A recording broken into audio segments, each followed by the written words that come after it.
Amen. Ce matin, j'aimerais commencer sans plus attendre avec ce verset qu'on trouve dans Psaume 139 au verset 14. Et voici ce verset, il est écrit « Je te loue de ce que je suis une créature si merveilleuse, tes œuvres sont admirables et mon âme le reconnaît bien. » Je te loue de ce que je suis une créature si merveilleuse. Est-ce que tu peux regarder ton voisin, ta voisine? Regarde-le, dis-lui, waouh, quelle créature si merveilleuse tu es.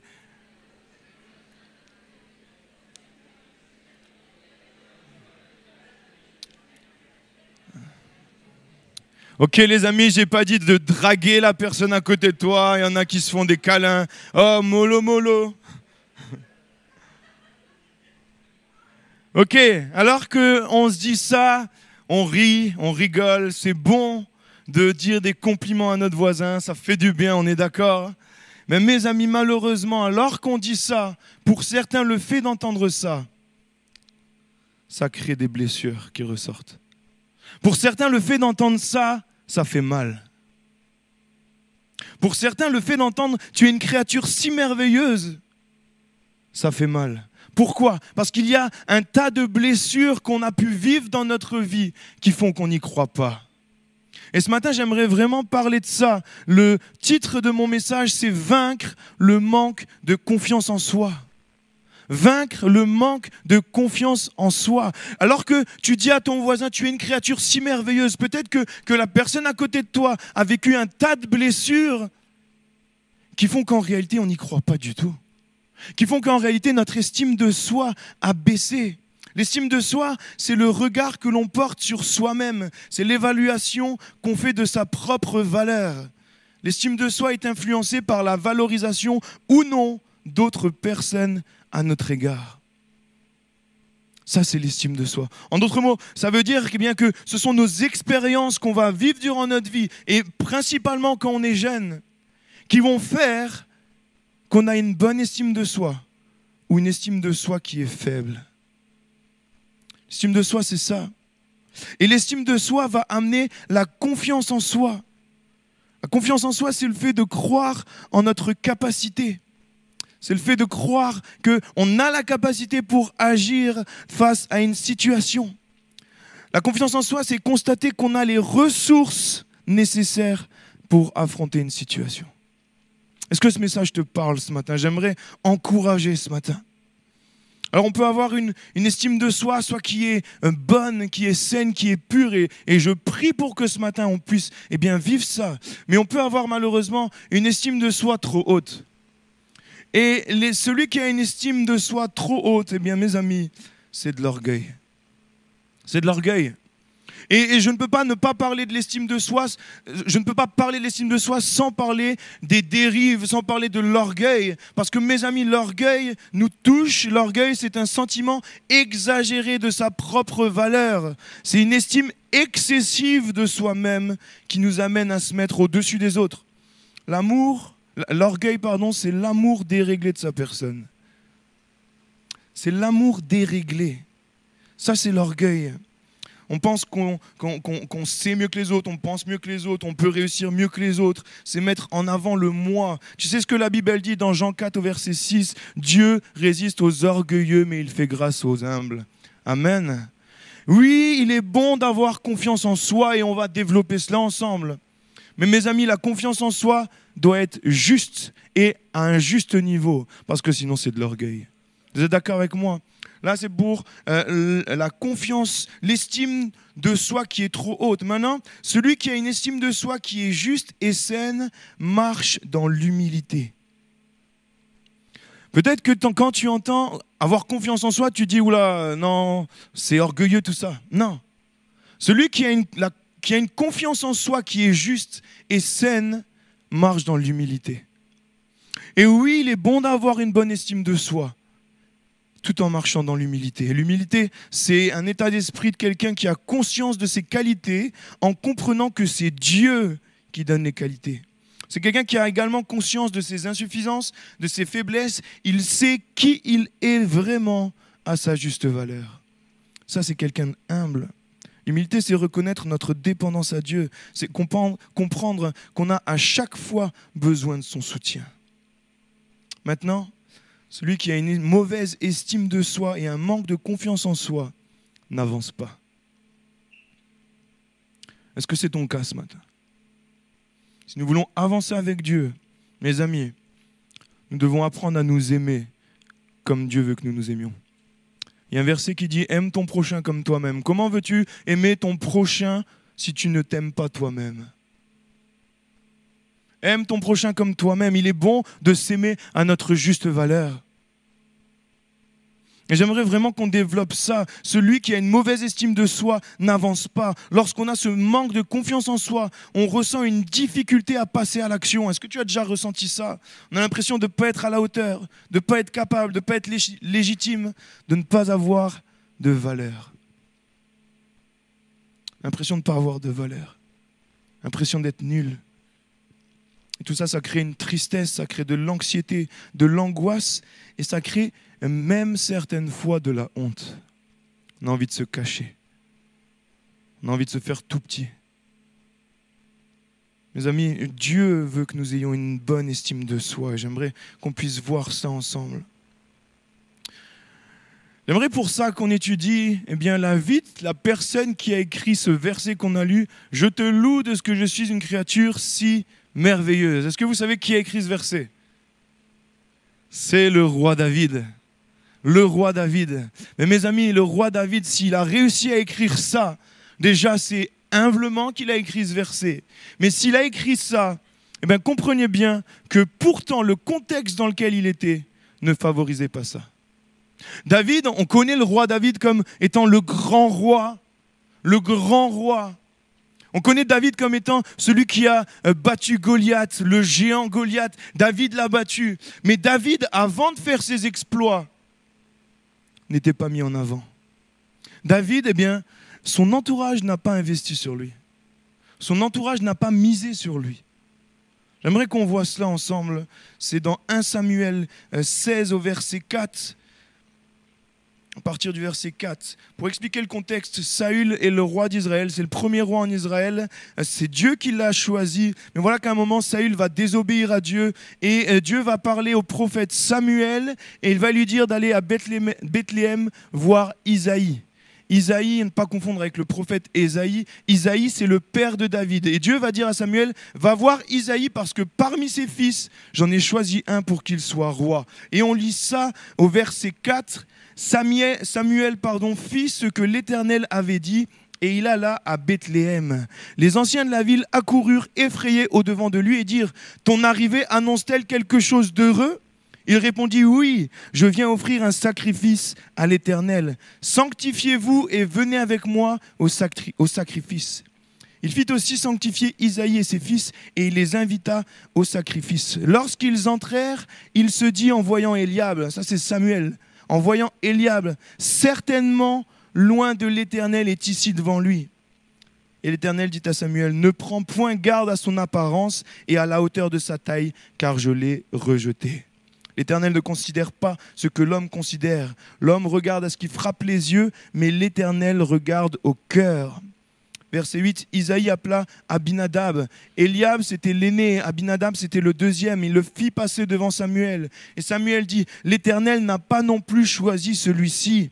Isaïe fit passer Shama. Et Samuel dit, l'Éternel n'a pas non plus choisi celui-ci. Isaïe fit passer ses 7 fils devant Samuel. Et Samuel dit à Isaïe, l'Éternel n'a choisi aucun d'eux. Puis Samuel dit à Isaïe, sont cela tous tes fils? Et il répondit, il reste encore le plus jeune, mais il fait paître les brebis. Alors Samuel dit à Isaïe, envoie-le chercher, car nous ne nous placerons pas avant qu'il soit venu ici. Mon premier point ce matin, c'est le regard de Dieu face au regard des autres et à mon regard. Le regard de Dieu face au regard des autres, que les autres ont sur moi, mais également face au regard que j'ai moi-même sur moi. Le regard de Dieu part face au regard des autres. Le prophète Samuel va appeler Isaïe.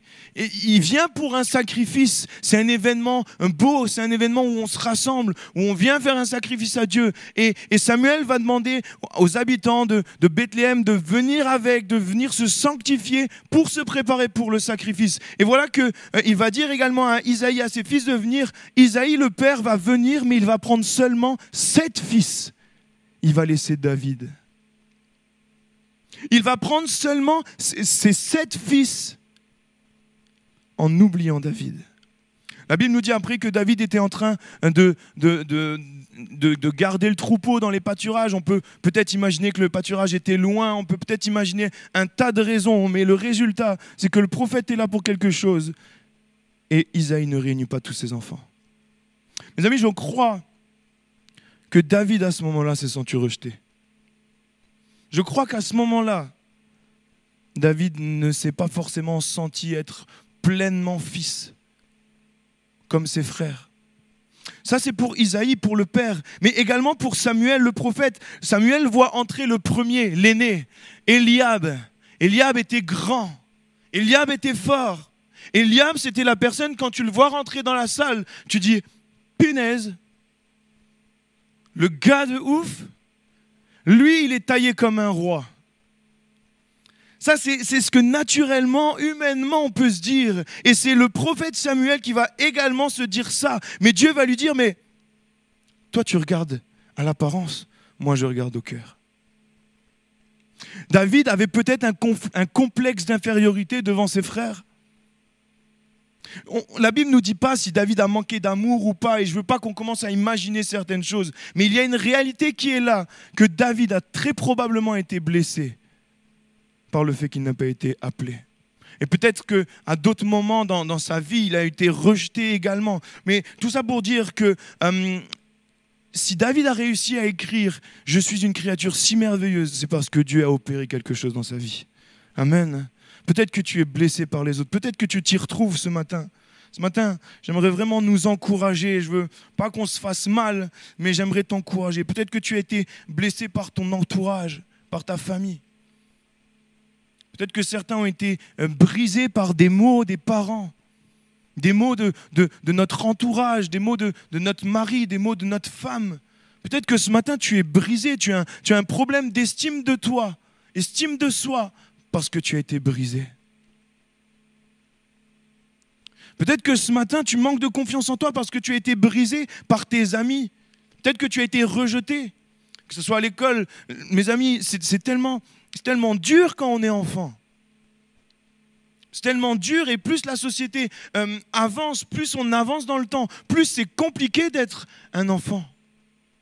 Si on n'a pas les bonnes chaussures, si on n'est pas à la mode, si on n'est pas peut-être stylé comme d'autres, eh bien on est tout de suite critiqué. Peut-être que tu as été critiqué.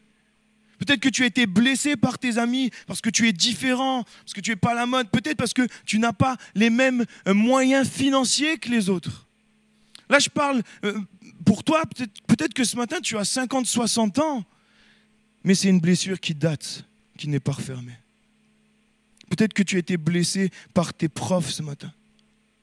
Tes profs qui disent des phrases, on a déjà entendu ça, tu es un incapable, tu vaux rien. J'aimerais te dire que Jésus est venu pour guérir ceux qui ont le cœur brisé. Est-ce que tu crois cela? Jésus est venu pour guérir ceux qui ont le cœur brisé. J'aimerais qu'on développe ça. Toutes ces blessures ont pu créer un manque de confiance en toi. Mais le regard des autres n'est pas la vérité. La Bible dit que Jésus est le chemin, la vérité et la vie. Il est la vérité. Ça veut dire que ce qui n'est pas en Jésus n'est pas la vérité. Ça veut dire que le regard que les autres ont sur toi, si ce n'est pas le regard que Jésus a sur toi, ce n'est pas la vérité. Et c'est ce qui va se passer. Dieu va dire à Samuel, ne prends point garde, on le lit au verset 7, ne prends point garde à son apparence et à la hauteur de sa taille, car je l'ai rejeté. L'Éternel ne considère pas ce que l'homme considère. Est-ce que tu retiens ça? L'Éternel ne considère pas ce que l'homme considère. L'homme regarde à ce qui frappe les yeux, mais l'Éternel regarde au cœur. Tu es peut-être victime du regard des autres ce matin. J'aimerais t'encourager. J'aimerais te dire qu'il y a de l'espoir. Maintenant, peut-être que ton regard à toi n'est pas juste. Peut-être que toutes ces blessures ont fait que ton propre regard maintenant est déformé. Malheureusement, beaucoup ne s'aiment pas. J'aimerais te poser cette question. Quel regard as-tu de toi-même? Essaye de répondre dans ton cœur ce matin. Quel regard as-tu de toi-même? Est-ce que tu t'aimes ce matin? Vraiment, au plus profond de toi, est-ce que tu t'aimes ce matin? Est-ce qu'on peut juste méditer sur ça, réfléchir à ça ce matin? Malheureusement, il y a tellement qui ne s'aiment pas à cause de ces blessures du passé ou ces blessures du présent. Pourquoi? Est-ce que tu sais quelles sont les causes certaines fois de ça? Mais ça peut être certaines fois un manque de confiance en toi à cause de tes difficultés. Tu es peut-être conscient de certaines de tes difficultés qui sont là, qui sont réelles, mais le problème c'est qu'à cause de ça, tu ne t'aimes pas. Peut-être qu'à l'école, tu n'as pas été bon, alors du coup, tu as perdu confiance en toi parce qu'on t'a dit que tu n'étais pas capable et tu as cru cela. Et donc, ton regard sur toi-même a changé. Peut-être que tu as un manque de confiance en toi et j'aimerais m'arrêter sur ça à cause de tes traits physiques. J'aimerais qu'on parle de choses sérieuses ce matin. Peut-être que tu as un problème d'estime de toi à cause de ton physique. Peut-être que tu ne t'acceptes pas comme tu es. Aujourd'hui, mes amis, on est dans une société où on nous fait croire que le standard de beauté doit être ça. Et si on regarde il y a plusieurs siècles, le standard de beauté était complètement autre chose. Si on va chercher dans une autre culture, eh bien le standard de beauté est autre chose. Il y a la collègue de ma femme qui a été voir Christelle qui lui a dit mais wow, t'es tellement maigre dans sa culture à elle. Eh bien, l'un des signes, un critère de beauté, c'est d'être bien portant. En fonction de la culture, le standard de beauté change. Pourquoi? Pourquoi aujourd'hui, mes amis, c'est la société qui dicte ce qui est beau et ce qui n'est pas beau? Est-ce qu'on peut s'arrêter sur ça? Le problème, c'est que la société qui crée ce standard de beauté, eh bien, si tu ne rentres pas dans ces normes, dans ces traits physiques, tu te sens nul. Est-ce que vous êtes d'accord avec moi? Aujourd'hui, on nous fait croire, on entend ça de plus en plus, qu'on doit s'accepter comme on est. Il y a des opérations marketing sur ça pour essayer de redonner confiance et c'est très bien. On nous fait croire qu'on peut être comme on veut. Mais à côté de ça, on nous blinde d'images publicitaires qui ne sont pas du tout comme on veut. Aujourd'hui, si tu vas acheter un rouge à lèvres, sur la photo de l'affiche, tu as des lèvres très pulpeuses, des lèvres tout ce que tu veux. Alors que tes lèvres peut-être ne sont pas comme ça. Et on te fait croire que si tu achètes ce rouge à lèvres, tu auras les mêmes lèvres que la personne. Aujourd'hui, on est pollué. Tu veux acheter un vêtement, eh bien, on va le présenter sur un mannequin hyper bien taillé selon les standards de beauté de la société. Et on te fait croire que si tu achètes ça, ben, tu vas être comme la personne. On va où, mes amis, là?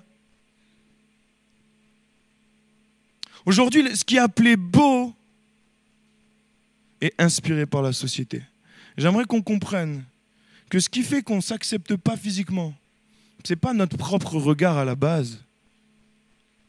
C'est tout ce qu'on entend autour de nous. Est-ce que tu es d'accord avec ça? Ce qui fait qu'on ne s'accepte pas, c'est toutes les pressions qu'on a autour de nous. J'aimerais vraiment qu'on comprenne que ça, ce n'est pas la vérité. Il y a comme aujourd'hui un culte de la personne qui est là. Tout le monde doit se ressembler, tout le monde doit avoir les mêmes courbes pour plaire. Tout le monde doit mettre du botox, du silicone pour plaire. Aujourd'hui, on nous fait croire que c'est seulement quand tu ressembles à un groupe d'individus que tu te sens bien, que tu te sens exister. C'est faux ça, mes amis. C'est faux ça, mes amis. Il y a tellement de dégâts aujourd'hui. J'aimerais parler des réseaux sociaux. Je parle des réseaux sociaux, comprenez bien que je ne m'adresse pas uniquement aux jeunes, parce qu'il y a des moins jeunes et beaucoup qui ont des réseaux sociaux, c'est vraiment pour tout le monde. Mais aujourd'hui, on est entré dans un voyeurisme de la vie privée des autres. Je ne suis pas contre les réseaux sociaux, mais aujourd'hui, On est entré dans un voyeurisme où on pénètre dans l'intimité des autres, où on va regarder les photos des autres. On va espionner les autres. Mais où va-t-on? Sérieusement, si on se pose, mes amis, j'étais accro aux réseaux sociaux. Je faisais en sorte d'avoir ma page Alex Mazei hyper classe, avec des belles couleurs, avec tout ce que vous voulez. Je faisais hyper attention à mon image, qui n'est pas mon image. Est-ce que vous êtes d'accord? Je me souviens d'une fois, j'ai été en vacances avec ma femme et on était au bord d'une plage sur un beau rocher et j'aurais dû prendre la photo, ça aurait été très drôle. Et voilà que pour Instagram, on a cherché à faire une photo instagrammable. Est-ce que vous connaissez ce mot? Ok. Et voilà qu'on est montés tous les deux sur ce beau rocher. Alors j'étais chaud, hein, j'avais un stabilisateur là, photo automatique, etc. On monte sur le rocher, hop, on se fait un bisou. Dès que la photo est finie, hop, on est comme ça. Mais on s'aime quand même. Mais on prend des photos et voilà qu'on est là. On a sur 100 photos, 1 ou 2 photos hyper stylées où on a le bon angle de vue. Voilà, on est content, super. Et là, je dois descendre du rocher, mes amis. Je m'effondre comme un sac dans l'eau. Et c'était filmé. Et c'était filmé. Vous savez ce que j'ai mis sur les réseaux sociaux? Le film de ma chute. J'ai mis la photo que je voulais, mais j'ai mis la réalité, c'est ça. La réalité, c'est que je suis un petit peu tout pourri, que j'ai glissé comme je sais pas quoi. Les réseaux sociaux nous poussent à avoir une image qui est fausse. Pourquoi on a des filtres? Est-ce que tu sais ce que c'est un filtre? Un filtre, c'est pour améliorer ta tête. Un filtre, Mario, quand il prend des filtres, ça enlève les rides.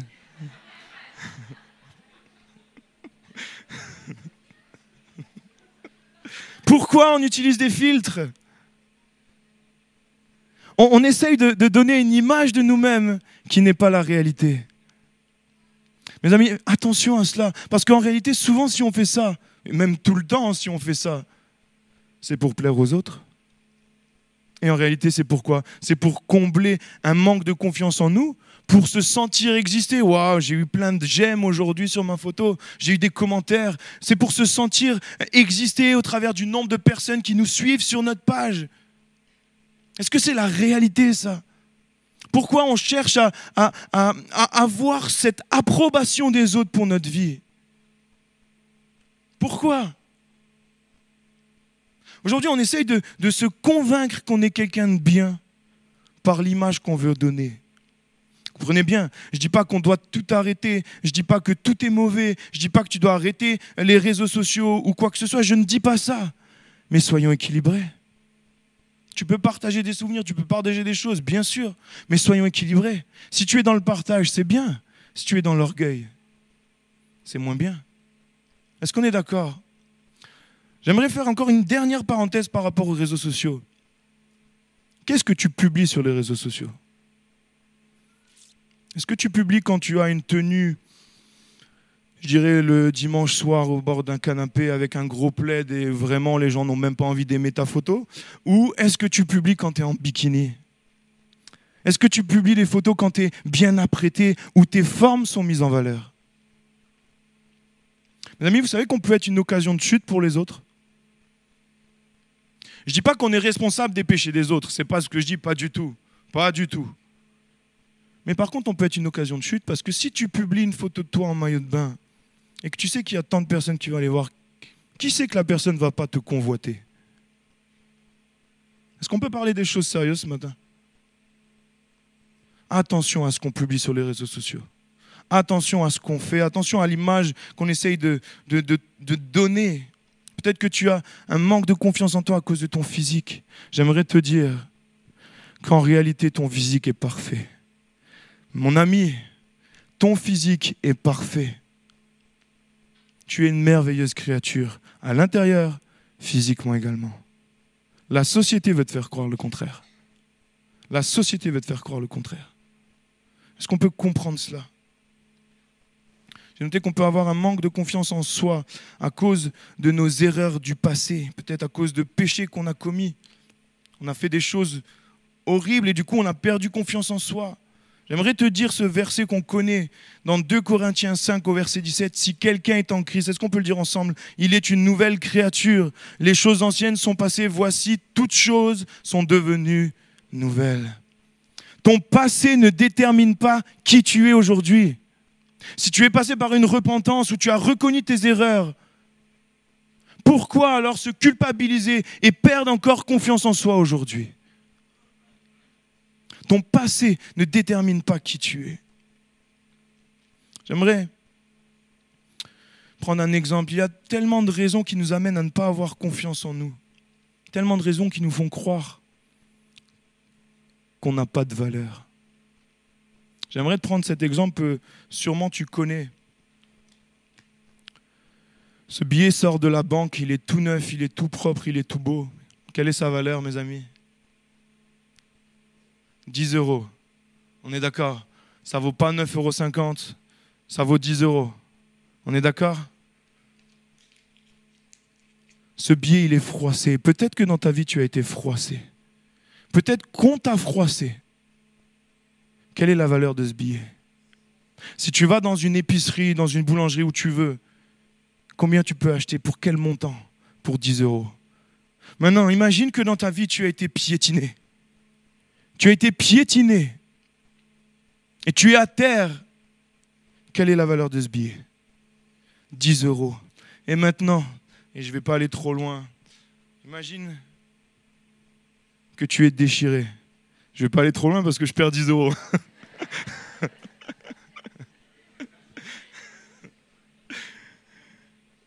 Mes amis, quelle est la valeur de ce billet? 10 €. Qui les veut? Vous ne les aurez pas. Tu as peut-être été déchiré dans ta vie, au travers d'événements, au travers d'expériences. Ta valeur n'a pas changé. Ton regard a changé, mais ton regard a besoin d'être renouvelé parce que ta valeur n'a pas changé. Peut-être que tu es déchiré, mais il y a quelqu'un qui a été déchiré pour toi. Est-ce que tu peux dire amen à ça? Amen. Amen. J'aimerais qu'on reprenne la lecture dans Samuel. Samuel est en train de réunir les enfants d'Isaïe et on l'a lu au verset 11. Puis Samuel dit à Isaïe, « Sont cela tous tes fils ?» Et il répondit, « Il reste encore le plus jeune, mais il fait paître les brebis. » Alors Samuel dit à Isaïe, « Envoie-le chercher, car nous ne placerons pas avant qu'il soit venu ici. » Au verset 12, Isaïe l'envoya chercher. Or, et on parle de David pour la première fois, or il était blond avec des beaux yeux et une belle figure. L'Éternel dit à Samuel, « Lève-toi, oins-le, car c'est lui. » Samuel prit la corne d'huile, éloigné au milieu de ses frères. À ce moment-là, on lit, « L'Esprit de l'Éternel saisit David à partir de ce jour et dans la suite. » Mon deuxième point ce matin, c'est la confiance en soi. C'est la confiance en lui dans notre identité. La confiance en soi, c'est la confiance en lui, en qui il est, dans l'identité en Christ. On va voir cela ensemble. David portait une étiquette, l'étiquette du plus jeune, l'étiquette du plus petit. David avait cette étiquette de celui qui était mis de côté. Et en réalité, son identité était comme ça aux yeux de ses frères. C'était le plus petit. Mais voilà que Dieu va dire à Samuel, « Lève-toi, oins-le, car c'est lui. » Et David va passer du petit dernier à celui qui est choisi par Dieu. Son identité va passer du petit David au futur roi. Son identité va changer à ce moment-là. Il va passer par une nouvelle identité. Et j'aimerais te dire que Dieu, ce matin, veut te dire que soit tu es passé, soit tu dois passer par une nouvelle identité. Tu dois passer par une nouvelle identité. Voici ce qu'il est écrit dans Jean 1 au verset 12. « Mais à tous ceux qui l'ont reçu, il s'agit de Jésus, de la lumière, à tous ceux qui l'ont reçu, à ceux qui croient en son nom, elle a donné le pouvoir de devenir enfants de Dieu, lesquels sont nés non du sang, ni de la volonté de la chair, ni de la volonté de l'homme, mais de Dieu. » Tous ceux qui croient en Dieu ce matin ont reçu cette nouvelle identité.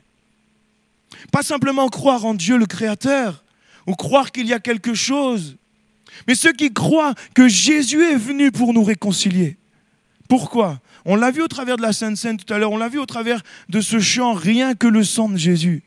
Vous savez que à la création, les premiers hommes, premières femmes vont pécher, et parce qu'ils vont pécher, eh bien, ils vont porter en eux une trace du péché. Et parce qu'il y a une descendance, chaque enfant qui naît a cette trace de péché. On est pécheur. Et on va pécher. Il y a une puissance en nous qui nous pousse à pécher. C'est les conséquences du péché originel. C'est pour ça qu'on voit qu'il y a tellement de guerre, tellement de mal. Dieu avait prévenu au commencement. Il a dit, si tu prends de ce fruit, tu vas mourir. Tu vas être coupé. Tu ne vas plus pouvoir être dans cette atmosphère bonne, saine. Mais Adam et Ève vont désobéir, ils vont pécher. Et voilà qu'ils vont porter cette trace. Et chaque être humain né ce matin, tout le monde, on a cette trace de péché. Et parce qu'on a cette trace ensemble, on ne peut pas s'approcher de Dieu. Dieu est saint. On n'est pas saint. Dieu est juste. On n'est pas juste nous-mêmes. Et le seul moyen de nous réconcilier avec Dieu, c'était que quelqu'un paye à notre place. Et un homme n'aurait jamais pu payer à notre place. C'est pour ça que Jésus, qui est Dieu, on le voit dans la Bible que Jésus existait bien avant 2000 ans qu'il vienne sur terre. Jésus va prendre ce corps d'homme, il va venir et il va vivre sans péché. Il va aller jusqu'à la croix pour être sacrifié à notre place. Samuel venait rendre un sacrifice. Dans l'Ancien Testament, il y avait beaucoup de sacrifices qui étaient faits pour couvrir les fautes. On prenait un animal innocent. C'est horrible, je vous l'accorde. Mais on prenait un animal innocent pour couvrir les péchés des hommes. Mais ça couvrait, ça effaçait pas. Le seul moyen que notre péché soit effacé, c'était qu'un homme vienne et aille sur la croix, se faire sacrifier, se faire clouer, mourir à notre place. Et parce que son sang a coulé, nous sommes rachetés. Et ce matin, la bonne nouvelle, et c'est ce verset qu'on vient de lire, tous ceux qui l'ont cru, tous ceux qui croient que Jésus est venu pour ôter le péché, pour nous laver, tous ceux qui acceptent Jésus comme sauveur, celui qui nous sauve, mais également qui l'acceptent comme Seigneur. Seigneur, c'est celui qui a un droit, c'est celui qui conduit, qui règne. La Bible dit que tous ceux qui croient en cela passent par une nouvelle naissance. Est-ce que tu es né de nouveau ce matin? La nouvelle naissance est le point de départ. La nouvelle naissance est le point de départ. Lorsqu'on se convertit, lorsqu'on croit, à ce moment-là, eh bien, en nous, il y a notre esprit. La Bible appelle ça le vieil homme qui était mort spirituellement, qui va être recréé. Recréé à l'image de Christ. Et à ce moment-là, cet esprit, la Bible dit qu'il est recréé à l'image de Christ. Il est pur, il est parfait. Voilà qui tu es ce matin dans ta vraie identité. Le problème, c'est que tu n'en as peut-être pas conscience parce que ton âme, qui est le siège de ta conscience, n'a pas été renouvelée. On est composé du corps, de l'âme et de l'esprit. L'esprit est renouvelé instantanément, mais l'âme a besoin d'être transformée. Si tu veux comprendre ta nouvelle identité, si tu veux comprendre qui tu es vraiment, eh bien, c'est important de recevoir ça par la foi. C'est important de croire que c'est par la foi que je suis une nouvelle créature. Et lorsqu'on a une nouvelle identité en Christ, alors à ce moment-là, on a un nouveau nom. On voit dans la Bible plusieurs fois des personnes qui ont changé de nom, ou Dieu va changer leur nom. On l'a vu la semaine dernière quand mon père a parlé de Jacob. Jacob qui voulait dire trompeur. Vous imaginez l'étiquette qui était collée sur lui? Quand il arrivait, les gens disaient « Voici le trompeur ». Est-ce qu'on imagine l'étiquette? Peut-être que ce matin, quand tu rentres dans une salle, on dit « Tiens, voici un... » Et je n'ai pas d'adjectif derrière. Peut-être qu'il y a des étiquettes qui sont collées sur toi ce matin. Mais lorsque tu viens à Christ, que tu passes par cette nouvelle identité, cette nouvelle naissance, eh bien, Dieu est là pour nous donner un nouveau nom. Est-ce que tu es d'accord avec cela? Il veut que toutes tes étiquettes tombent, soient effacées. Lorsqu'on a cette nouvelle identité, à ce moment-là, on a un héritage. Un héritage.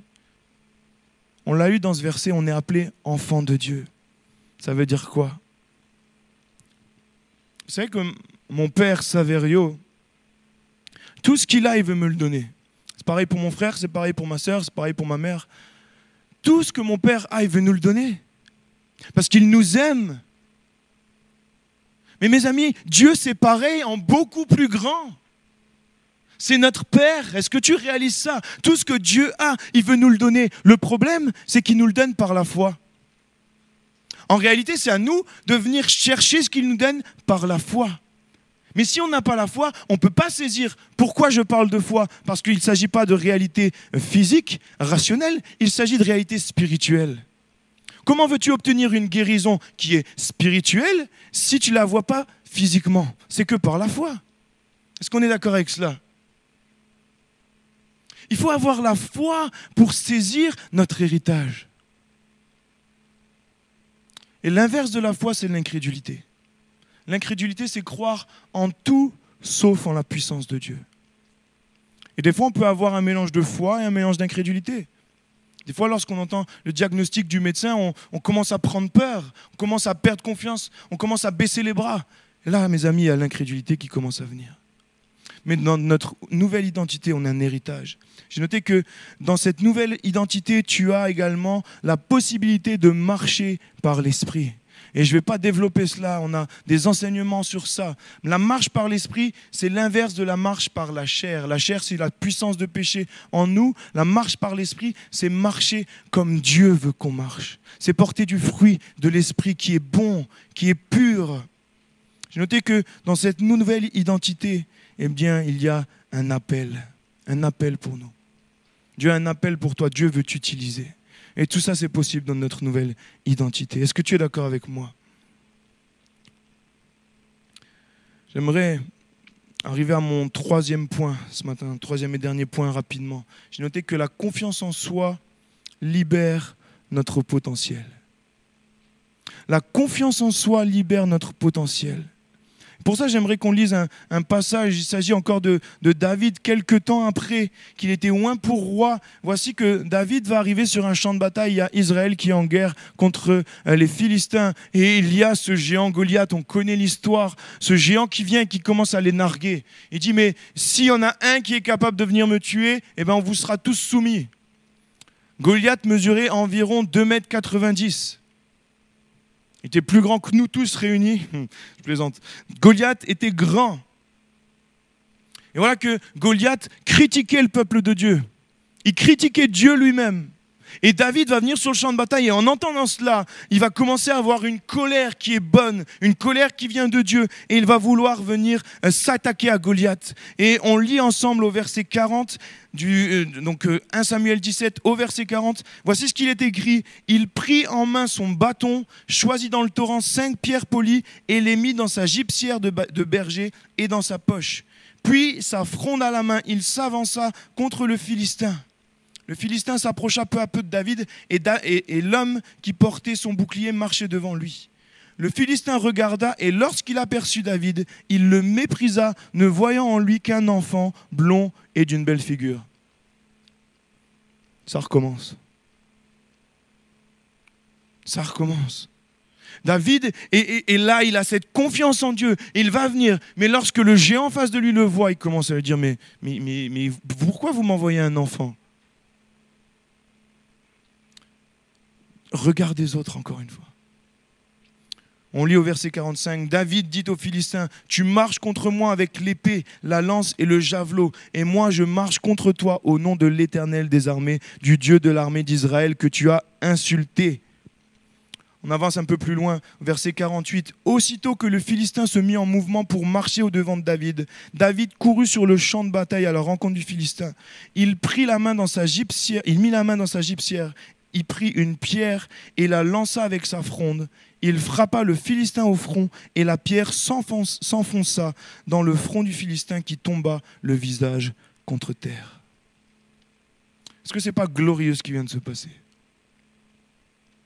Cette même personne qui écrit « Je te loue de ce que je suis une créature si merveilleuse », cette même personne face à l'épreuve, face au géant qui s'est dressé devant lui, va avoir sa confiance en Dieu, qu'il a la possibilité, parce que Dieu est avec lui, de terrasser le Goliath en face de lui. Et voilà que Dieu va être avec lui et va permettre que cette fronde le touche, le mette à terre. Et David va courir, prendre l'épée de Goliath et lui couper la tête.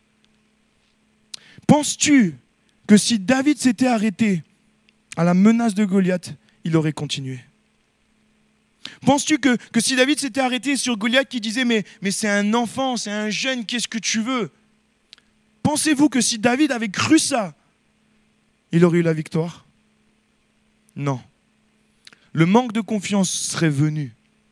David a rejeté le regard des autres. David a rejeté le mensonge de l'ennemi pour laisser la victoire de Christ, la victoire de Dieu se manifester.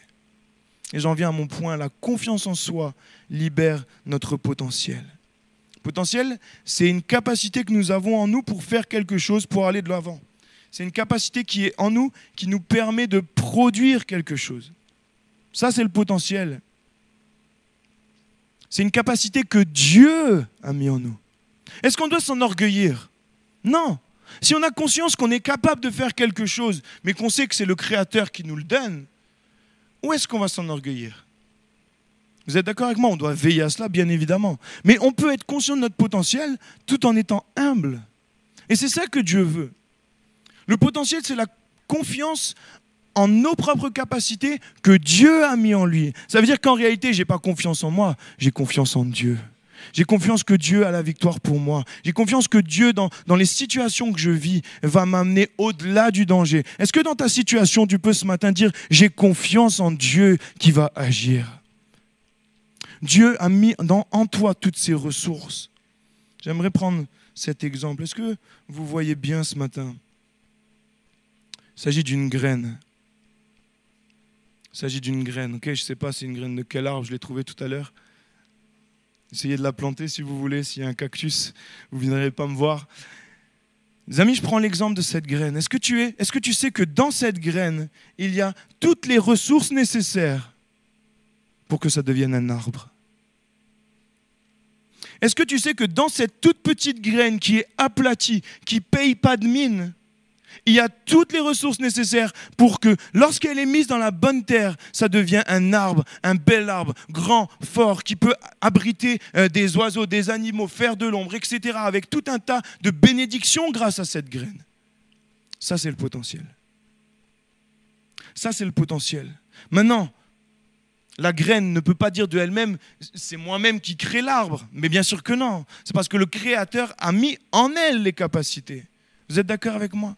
Ça, c'est notre potentiel. On doit comprendre qu'on a la possibilité. On a la possibilité de faire des exploits. Est-ce que tu connais ce psaume qui dit « Avec Dieu, nous ferons des exploits ». Avec Dieu, nous ferons des exploits. Lorsque tu as une situation compliquée dans ta vie, soit tu choisis de la traverser par toi-même en essayant de te confier dans les hommes, soit tu choisis de te confier en Dieu et tu sais que quoi qu'il arrive, tu as la victoire. Est-ce qu'on peut mettre notre confiance en Dieu? Et notez que notre potentiel, c'est un don de Dieu, on l'a vu. Notre potentiel est basé sur la foi et la confiance en Dieu. Notre potentiel est basé sur notre foi en ce que Dieu va agir et notre confiance qu'il va agir. J'ai noté que notre potentiel se libère lorsqu'on sort de notre zone de confort. Est-ce que tu sais ce que c'est la zone de confort? Zone de confort, c'est là où tu es et tu te sens bien. Je ne vais pas parler à telle personne parce que je me sens un petit peu timide. J'ose pas faire telle ou telle chose parce que voilà, là je suis bien. Le potentiel se libère lorsque tu sors de ta zone de confort. Lorsque tu vas de l'avant, lorsque tu fais ce pas de foi, alors il se passe quelque chose. Alors le miracle peut avoir lieu. Est-ce que tu crois cela? Tu as de la valeur ce matin. Tu as du potentiel ce matin. Et Dieu veut t'utiliser. J'ai noté que le potentiel sert à l'avancement du royaume de Dieu. Parce que David a cru en son potentiel. Eh bien, il a été face à Goliath. Et c'est tout Israël qui a été libéré. Ce matin, j'aimerais conclure. Peut-être que tu te poses cette question, mais alors, comment vaincre le manque de confiance en soi? Comment vaincre ce manque de confiance en soi? J'ai noté que, première chose, et c'est ce qu'on a vu, c'est en se regardant au travers du regard de Dieu. Tu veux vaincre le manque de confiance en toi? Commence à te regarder, non pas comme les hommes te regardent, mais comme Dieu te voit. Comment vaincre le manque de confiance en soi? En arrêtant de se comparer aux autres. Arrête de te comparer aux autres. C'est la société qui veut ça. On nous fait croire que lui est toujours meilleur que nous. Et oui, on aura toujours des personnes qui ont des meilleures capacités que nous dans tel ou tel domaine, mais ce n'est pas pour autant qu'il est au-dessus de toi. Arrête de te comparer aux autres ce matin. Comment vaincre ce manque de confiance en soi? J'ai noté en comprenant notre véritable identité. Lorsque je suis né, mes parents ont été me déclarer à la mairie, acte de naissance, etc. J'ai fait ma carte d'identité. Et voilà que j'avance, je grandis.